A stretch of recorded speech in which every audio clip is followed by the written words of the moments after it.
personne ne va se moquer de vous. Et si des personnes se moquent de vous, c'est des personnes en tout cas avec qui vous avez plus envie d'être et que vous avez plus envie de côtoyer. 90-10 en fait. 90% du temps t'apporte énormément de valeur, 10% tu fais un peu de promo d'un truc spécifique. Ça peut être une nouvelle feature, ça peut être un événement. Pensez à des choses qui vont faire vibrer la personne en face de vous. Pensez à qu'est-ce qui vous a touché et qui va certainement toucher les autres. Quelle histoire vous allez raconter? Parce qu'on est tous des gros enfants, on a tous envie d'histoire. On ne se souviendra jamais d'un discours, on ne se souviendra jamais de chiffres, on se souviendra toujours d'une anecdote, d'une histoire. Et encore plus, on se souviendra toujours d'un ressenti. C'est quoi le ROI de ta mère? Ah, c'est intéressant, ça. C'est quoi le ROI de ta mère? Bah, c'est la même chose. Genre, c'est quoi le ROI de ta mère? Comment est-ce que tu mesures le ROI de ta mère? C'est immesurable. Tu peux pas regarder exactement le ROI que ça t'a apporté dans ta vie. Les réseaux sociaux, ça a été très puissant au départ. Aujourd'hui, c'est notre communauté qui drive énormément l'acquisition. Beaucoup de bouche à oreille. Bouche à oreille et referral, donc parrainage. Moi, j'aime bien le funnel avec un event. Je trouve que c'est un truc qu'on fait pas encore assez, mais tu vois, en juillet, j'ai fait un event, il y avait 2000 personnes live, 300 personnes en physique. L'avantage, c'est que tu peux prendre 45 minutes, 1 heure aux gens pour leur apporter full valeur sur un sujet très spécifique et ensuite les convertir, tu vois.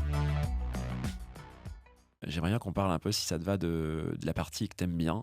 Je sais pas si c'est ta zone de génie ou d'excellence, mais plus de génie, j'ai l'impression. Je pense que ça te draine un peu moins d'énergie. La zone d'excellence étant censée drainer un peu d'énergie. C'est les sujets de go-to-market, de distribution et de contenu. Bon, il y a beaucoup de choses, on va essayer de centrer un peu. Ouais. Donc, pour les gens qui ne te connaissent pas, toi, c'est vrai que tu vas me dire, il y a certainement des éléments que je ne connais pas, mais très tôt, tu as créé du contenu. On t'a vu beaucoup, au tout début de Lemlist, à l'époque Lemlist, faire beaucoup de vidéos en anglais, dans Station F, sur le pont en hauteur. Tu gavais tout le monde dans Station F.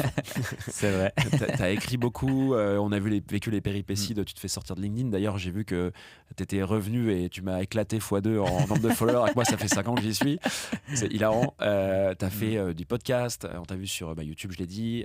X Twitter un peu ou pas? Ouais, je crois que t'as fait aussi un peu. Une vingtaine de milliers de followers, je pense. Ah oui, quand même. Je suis pas dessus, c'est pour ça que aujourd'hui, c'est quoi la strate de distri de tous tes produits? Toi, contenu, mais est-ce que peut-être il y a autre chose? Ouais, alors en distrib, en fait, aujourd'hui, déjà, moi, très rapidement, mon objectif, ça a été de former la boîte à la création de contenu sur LinkedIn.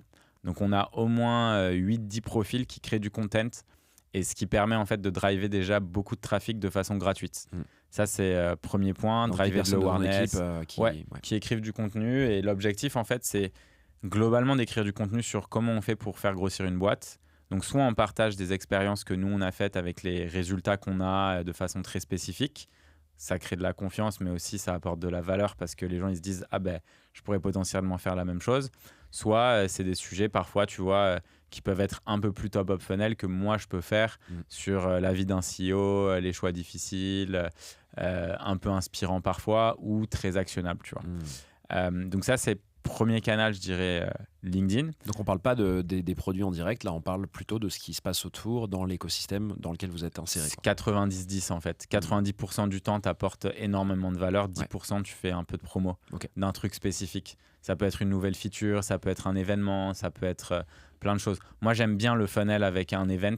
Je trouve que c'est un truc qu'on fait pas encore assez, mais tu vois, en juillet j'ai fait un event, il y avait 2000 personnes live, 300 personnes en physique. Et c'était un event, tu vois, en fait, quand tu fais ça, bah ouais, tu vas driver forcément énormément de sign-up vers tes produits et tout par la suite parce que l'avantage, c'est que tu peux prendre 45 minutes, 1 heure aux gens pour leur apporter full valeur sur un sujet très spécifique et ensuite les convertir, tu vois. Et ça, c'est un truc qu'on n'a pas encore assez fait, je trouve, et c'est un funnel qui marche très bien pourtant.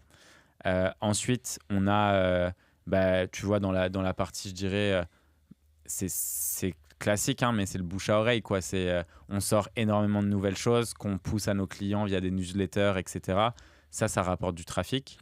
Moi, après, j'ai ma newsletter perso qui est plus qui s'appelle Profit Led Growth. Donc, en fait, c'était un petit jeu de mots avec Product Led Growth. mais en gros, tu vois, moi, je pense que c'est important d'être rentable. Il y a beaucoup de gens qui te disent non, mais être rentable, c'est de lécher de l'argent en banque. Mais en fait, être rentable, c'est une paix d'esprit de malade. Et quand toi, tu es sûr que ta boîte, en fait, elle peut tenir, elle a une durée de vie illimitée parce que tu es rentable, ben en fait, ça te met dans une position où je trouve que tu prends vraiment les meilleures décisions. Mais ça, c'est sûrement psychologique parce que je sais que mon rapport à l'argent, tu vois, il est liées à mon enfance ou on regardait ce qu'on dépensait, tout ça. Donc, j'ai toujours ce truc de j'ai peur de manquer, tu vois. Donc, pour moi, avoir ça me rassure de ouf et ça met dans une position, je trouve, qui est très confortable. Et ensuite, en termes de distrib, je dirais que c'est un petit peu différents niveaux. Moi, comme tu disais, je suis un peu sur tous les réseaux sociaux et mes réseaux sociaux, ils sont différents et ils ont un but qui est assez différent. Donc, Instagram, ça va être très, très top of funnel. Des vidéos courtes qui soit racontent des histoires, soit parlent de choses assez high level de business ou inspirationnelles. Et l'objectif, en fait, c'est de créer, tu vois, ce premier contact, cette première familiarité qui fait que les gens se posent la question, c'est qui ce gars et qu'est-ce qu'il fait, en fait. À partir de là, ils arrivent, tu vois, dans soit ma newsletter, soit mon funnel avec un livre, soit, tu vois, un événement. Et là, petit à petit, tu vois, ils comprennent que, en fait, si ils sont venus par le mindset, en fait, que la liberté, elle arrive quand tu lances ton business ou quand tu rejoins un projet dont tu es passionné. Que, en fait, pour être vraiment libre, il faut aussi savoir trouver des clients, générer du chiffre d'affaires. Et que ça, c'est un truc qu'on aide à faire, que ce soit par nos contenus, nos masterclass ou grâce à nos outils. Ensuite, YouTube, je dirais que c'est très, très orienté business. Donc, vraiment masterclass business avec des choses très actionnables. Il y aura peut-être un YouTube en français que je vais lancer, mais bon, on va voir parce que c'est déjà beaucoup de taf. Tu fais beaucoup de choses déjà. Ouais, c'est ça. La quantité de réels que tu envoies et tout sur Insta, c'est impressionnant. Ouais, ça envoie fort. Et ensuite, la partie LinkedIn, où là, je pense que c'est vraiment orienté plus business. Et moi, c'est un bon objectif parce que, en fait, un truc assez simple, c'est parler d'une histoire ou de la vision. À partir de là, voir les gens qui engagent sur le poste. Les gens qui engagent et qui sont dans notre ICP, on les contacte. C'est ton équipe qui fait ça? Ouais. Et on les close. Ok. Parce que du coup, c'est ce qu'on appelle le warm outreach. Ou du setting aussi, certains disent. Ouais, ou du setting. Mais en fait, l'avantage de ça, c'est que les gens, ils ont déjà entendu parler de toi. Et donc, forcément, en fait, le trust, il est beaucoup plus puissant. Et donc, ton taux de conversion, tu vois, la pure prospection, les taux, ils ont diminué pas mal ces dernières années. Clairement. Mais en fait, quand tu fais ça et que tu fais le combo des deux, c'est vraiment game changer, tu vois. Est-ce que... Ouais. Vas-y. Non, et c'était juste pour terminer. Je vois pas, en fait, le truc... je vois pas le truc s'arrêter, en fait. Parce que pour moi, la vente, c'est des relations. Et les relations, pour les créer aujourd'hui, ça passe par les réseaux sociaux, tu vois. Hyper intéressant cette strat. Et donc, en effet, moi, je te regarde depuis très longtemps et j'adore étudier un peu ce que tu fais. J'ai toujours été étonné, pour être honnête, de ta strat sur Insta. Et là, tu viens d'expliquer super clairement. J'avais du coup, disclaimer, j'ai écouté d'autres podcasts, donc je le savais un peu, mais c'est hyper cool que tu le redises, que effectivement, tu vois en fait très très loin dans le funnel, enfin très très en amont, quoi, en disant, j'imagine que demain il y a des gens qui peuvent lancer des boîtes et moi, je vais les aider. Donc là, tu fais vraiment du très long terme, du long run, mais si tu as inspiré des gens à monter des boîtes, un peu comme je sais pas, The Family l'a fait à l'époque, forcément, ça a du sens, quoi. Peut-être la dernière question que j'ai à te poser, comme je vois qu'il reste quelques minutes, c'est est-ce que ta distribution au sens large du terme t'aide sur tes choix produits, sur tes décisions produits ou sur la vision du produit, tout simplement? Je pense en fait que, évidemment, en gros, le gros avantage quand tu fais beaucoup de contenu, c'est que tu as accès à un nombre de personnes qui est folle, en fait. Le nombre de messages que je reçois, en fait, il y a énormément de gens qui regardent mon contenu sur Insta, YouTube ou même LinkedIn qui ont cette impression de me connaître comme si on était potes. Et donc, tu vois, j'attire des gens qui sont trop cool. Et de ce fait, en fait, tu as énormément de gens qui me donnent tout le temps des feedbacks, tu vois, sur LinkedIn. Par semaine, je sais pas, je dois parler avec 20 clients ou prospects, tu vois, de gens qui se disent « Ah, trop bien ton post, je viens de tester ta Plio. » Et une semaine plus tard, ils reviennent « Putain, j'ai trop adoré ça, mais est-ce qu'il y a ci, ça, tu vois. Et en fait, tout ça, ça me donne plein de feedbacks et ça nourrit constamment. Et ça vient de ma distribution, en fait. Et la distribution, tu vois, je dirais qu'elle te permet deux choses. Un, l'inbound, donc ce que je viens de décrire, donc des gens qui viennent vers toi pour t'expliquer ce qu'ils ont fait, les résultats et ensuite ce qu'ils aimeraient avoir différemment. Et deux, l'outbound. Toi, tu as une marque qui est forte et un trust qui est élevé. Quand moi, je veux aller contacter des CRO, des Head of Demand Gen parce que j'ai envie un peu de challenger ma vision avant de me lancer all-in dans un truc un peu spécifique, je les contacte, je veux leur parler d'un sujet très spécifique. En fait, c'est assez simple. C'est j'aimerais te parler de tel et tel sujet pour X et Y, Z raisons. Et voilà, moi, ce que je peux t'apporter et ce qu'on a fait, tu vois. Et là, tu balances ta social proof, 2-3 liens. Les mecs, ils arrivent, ils regardent un peu ce que tu as fait. Bah ouais, les gens, ils disent toujours que c'est cool, tu vois. Et c'est ça, en fait, je trouve que les gens oublient. Et la création de contenu, c'est génial pour ça. C'est que comme tu vois un peu comment les gens pensent et tu vois un peu les gens à quoi ils ressemblent quand ils créent du contenu, potentiellement, ça donne envie ou ça ne donne pas envie aux gens de te rencontrer. Mais au moins, ça leur fait quelque chose. C'est ça. Bon, je crois que c'est le truc à retenir ici pour les gens qui nous écouteraient, peu importe leur rôle, c'est que sur tout l'épisode, on a vu que... Excuse-moi, je perds ma voix. C'est l'émotion. Après avoir du miel, c'est l'émotion parce que c'est la fin de l'épisode. Je serais bien resté 2 heures de plus. Donc la création de contenu pour toi, c'est en effet, il y a un objectif commercial derrière, qui soit inbound, outbound ou autre. On a parlé du recrutement tout à l'heure. On a parlé de confiance, que ce soit commercial ou pas. En fait, je pense que ça va partir en cascade sur des gens qui peuvent te faire des recos lointaines, etc. Donc, il y a beaucoup de gens qui se disent « Ouais, mais le contenu, c'est beaucoup d'investissement avec un ROI qui est difficilement mesurable. » On parle d'attribution souvent. C'est « Est-ce que ce poste, il m'a ramené tant de leads, etc. » Je déteste l'attribution. Moi, pareil. Et tu sais que vraiment, je me suis posé beaucoup de questions. Je fais beaucoup moins de contenu que toi en volume, mais nous, à notre petite échelle, on se pose la question. Et en fait... Tu sais ce que tu réponds à quelqu'un qui te demande l'attribution? Tu lui dis « C'est quoi le ROI de ta mère ?» Ah, c'est intéressant. C'est quoi le ROI de ta mère? C'est la même chose. Genre, c'est quoi le ROI de ta mère? Comment est-ce que tu mesures le ROI de ta mère?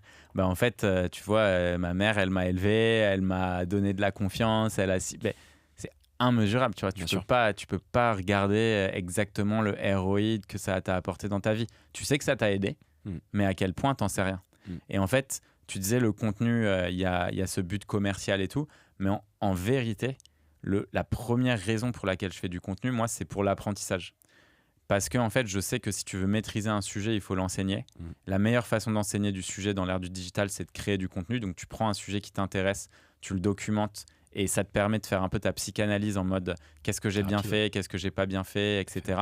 Et à partir de ça, ça apporte de la valeur à des gens puisque ce que tu enseignes, c'est ce que tu savais pas le jour d'avant, en fait. Et ça, petit à petit, tu vois, c'est ce qui permet aussi, je pense, de créer du bon contenu sur le long terme. Il y a une partie où tu es très forte, Maud. Juste une? Certainement plus, mais je te connais pas assez. Mais en tout cas, une qui est visible. Pas pour être à l'heure, dis-moi. C'est vrai. C'est pour distribuer ton produit, donc ce qu'on appelle vulgairement le go-to-market. Pourquoi je te dis ça? Parce que tu es très présente sur les réseaux sociaux. Je crois que tu cumules un peu plus de 100 000 abonnés sur LinkedIn. Je crois que c'est pas loin sur le compte Green God d'Instagram. Donc vous avez une vraie force. Et pourtant, moi aussi, je suis à fond les ballons dessus et je suis vraiment loin de toi. Donc, je vois vraiment que vous êtes très fort. D'ailleurs, tu m'as fait marrer parce que je crois que dans un des podcasts, et je pense que c'est Génération Do It Yourself avec Mathieu Stéphanie, tu dis quand même un post de moins de 1000 likes, c'est pourri. Moi, c'est concrètement ce que j'ai de mieux. Donc voilà. Non, mais on n'est pas sur les mêmes ranges et c'est hyper intéressant de voir comment tu fais. Qu'est-ce que tu donnerais comme conseil à d'autres entrepreneurs qui voudraient, je parle pas forcément que de LinkedIn, mais lancer, tu vois, une audience, une communauté? Parce que toi, tu as réussi à maîtriser ça vite. Alors, on pourra toujours dire c'est parce que c'est des sujets qui touchent les gens, etc. Non, il y a aussi une stratégie derrière, il y a une façon de le faire. Il y a une authenticité, tu vois. Est-ce que tu as réfléchi un peu à ça? Qu'est-ce que... Alors, premièrement, je voudrais dire que quand vous faites des posts qui sont en dessous de 1000 likes, c'est très bien. Et je ne veux pas du tout être condescendante là-dessus. Moi, je l'ai très mal pris. J'avais hâte de te voir pour te dire que c'était pas sympa ce que tu dis. Je suis désolée pour ça. C'était pas ce que je voulais dire pour de vrai. Alors... La question, c'est comment est-ce que tu crées une communauté, c'est ça, à partir de rien? Et comment est-ce que tu te lances? Je dirais qu'après quelques années de réflexion sur les plus gros freins à l'entrepreneuriat, je pense qu'on passe tous par le même moment qui est le ridicule, notamment la peur du ridicule. Quand tu commences une entreprise, que tu n'as jamais fait ça, que tu avais un petit taf ou un taf bien, enfin, je sais pas, qui était bien dans ta vie en tout cas, et que tu as, non pas, même c'est pas la peur de tes amis, c'est plus la peur de tes connaissances. C'est la peur de tes potes, enfin de tes connaissances d'école, de tes anciens collègues et tout. Quand tu fais le premier post pour annoncer que, je sais pas, tu vas faire des éponges en forme de cœur ou créer une banque, ou, enfin, ce que tu veux. Je pense que le plus important, c'est de se rappeler que se mettre en fait, à la place des gens, ça c'est de la communication. C'est vraiment arriver à se mettre à la place des gens et à être très sincère avec ce que les gens pensent. Et si tu te mets à la place des gens et que si un jour tu vois un post LinkedIn d'une de tes anciennes connaissances d'école ou de collègues qui se dit moi je me lance et je vais faire des chaussettes rouges, à aucun moment tu te moquerais, non? À aucun moment tu trouverais ça ridicule. Ou alors si tu dis ça, c'est bon, il faut que tu aies des trucs aussi à régler chez toi. Donc personne ne va se moquer de vous. Et si des personnes se moquent de vous, c'est des personnes en tout cas avec qui vous avez plus envie d'être et que vous avez plus envie de côtoyer. Donc c'est très important de se rappeler que le ridicule ne tue pas, au contraire. Mais au contraire, c'est même le plus gros frein de notre vie. On a trop peur de ce que les gens vont penser, alors qu'ils ne pensent rien de vous. Je suis désolée de vous dire. Mais vous n'êtes pas au centre. Je n'étais pas au centre de l'attention de toutes ces personnes. Et j'ai commencé à me faire remarquer juste quand les gens ont commencé à aimer. Quand les gens ont commencé au contraire à créer une communauté, à se dire que c'est aussi leur projet, leur rêve, et donc quand ça a commencé à décoller en fait. Donc n'ayez pas peur du ridicule, au contraire, lancez-vous. Et comment est-ce qu'on se lance? Ne faites pas, souvent aussi ce que j'ai vu en communication et dans les premiers posts, quand on est tout début de l'entrepreneuriat, c'est les communications qui sont très corporate. Comme on imagine que Nestlé ou Danone ferait sa communication. Cher réseau, je fais ça, la taille du marché X, enfin bref, voilà. C'est pas des choses dont on va se rappeler et c'est pas des choses qui vont nous toucher. Pensez à des choses qui vont faire vibrer la personne en face de vous. Pensez à qu'est-ce qui vous a touché et qui va certainement toucher les autres. Quelle histoire vous allez raconter? Parce qu'on est tous des gros enfants, on a tous envie d'histoire. Les films, ce sont des histoires, les video games, les livres et tout ça. On a envie, on ne se souviendra jamais d'un discours, on ne se souviendra jamais de chiffres, on se souviendra toujours d'une anecdote, d'une histoire. Et encore plus, on se souviendra toujours d'un ressenti que la personne en face, en écrivant ou en parlant, nous aura fait vivre et ressentir en l'occurrence. Donc posez-vous ces questions-là. Qu'est-ce que vous avez envie de faire ressentir à l'autre personne et quelle histoire vous voulez raconter? Et à partir de ce moment-là, vous verrez très rapidement, notamment sur LinkedIn, les gens sont très gentils et vous soutiendront. Après sur Twitter, je sais pas, moi j'ai jamais été, donc je peux pas vous dire. C'est quoi ta strat actuelle d'ailleurs de go-to-market? LinkedIn, ok, j'ai vu que vous étiez présent sur Instagram. Est-ce qu'il y a autre chose que tu fais pour faire de l'acquisition? Ouais, alors les réseaux sociaux, ça a été très puissant au départ. Aujourd'hui, c'est notre communauté qui drive énormément l'acquisition. Beaucoup de bouche à oreille? Bouche à oreille et referral, donc parrainage. Ça, c'est très très fort chez nous. On a un gros taux. Après, les pubs, on n'en fait pas du tout. Très très peu. Vraiment en retargeting à la toute fin et tout, parce qu'on est sur un produit qui demande tellement de confiance, tellement de légitimité, de crédibilité, que si tu nous découvres via une pub, il nous faudra, je sais pas, 20 touchpoints, 50 touchpoints avant de te convaincre. Et au contraire, on va même dégrader l'image de la marque. C'est beaucoup plus fort si c'est un ami qui t'en parle, c'est beaucoup plus fort si tu vois quelqu'un que tu aimes et que tu admires qui en parle. Donc là, pour le coup, on développe aussi tout ce qui va être la stratégie des Key Opinion Leaders, donc des personnes qui sont leaders d'opinion, qui vont parler de Green Got et tout, donc de manière rémunérée ou pas d'ailleurs, parce qu'on a beaucoup de personnes qui parlent de nous parfaitement gratuitement. Parce que c'est des ambassadeurs, c'est ça que tu dis, hein? C'est des sortes d'ambassadeurs, tu vois. Par exemple, quand on a lancé le compte de paiement, donc il y avait Lucie Bache qui a créé Too Good To Go, Justine Hutto de Respire, Arthur Aubeuf de Time for Planet, qui sont des amis aujourd'hui, mais qui étaient aussi des personnes qui étaient très engagées et qui ont voulu soutenir ce projet. T'as aussi des artistes, des comédiens, des humoristes, des influenceurs, des créateurs de contenu, enfin bref. Donc c'est aussi ça quand tu commences à créer un projet qui a du sens et qui n'est pas juste une opportunité de marché.